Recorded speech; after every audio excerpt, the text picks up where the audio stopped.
পাবনা জেলা বিএনপির আহ্বায়ক ও ঈশ্বরদী মহিলা কলেজ পরিচালনা পর্ষদের সভাপতি হাবিবুর রহমান হাবিব বলেছেন, বিএনপি আগামীতে ক্ষমতায় গেলে ঈশ্বরদী মহিলা কলেজকে সরকারিকরণ করা হবে।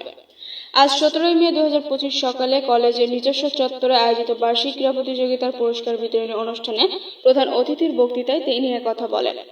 প্রধান অতিথি হাবিবুর রহমান হাবিব কলেজ সংশ্লিষ্টতার দাবির প্রেক্ষিতে বলেন, আপনারা জায়গার ব্যবস্থা করেন, আমি চলতি অর্থ বছরে কলেজের নতুন ভবন নির্মাণ করার প্রয়োজনীয় ব্যবস্থা গ্রহণ করব। এ ব্যাপারে সংশ্লিষ্ট দপ্তরে বিস্তারিত আলাপ আলোচনা সম্পন্ন হয়েছে।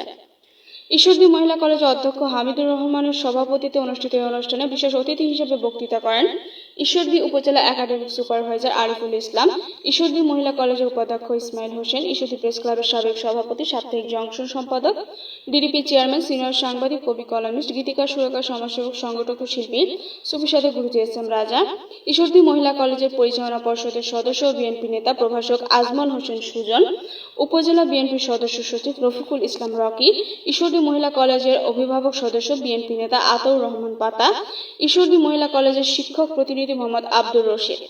অনুষ্ঠান সঞ্চালনা করেন কলেজের বাংলা বিভাগের প্রভাষক মিজানুর রহমান ও ইংরেজি বিভাগের প্রভাষক আফরোজ মাহফুজ। অনুষ্ঠানে কোরআন তেলাওয়াত করেন কলেজের ছাত্রী সাবিকুন নাহার এবং গীতা পাঠ করেন ইন্দ্রাণী হালদার অর্পিতা। এর আগে অতিথিদের ফুলের তোড়া দিয়ে বরণ করা হয় এবং ফুলের শুভেচ্ছায় সিক্ত করা হয়।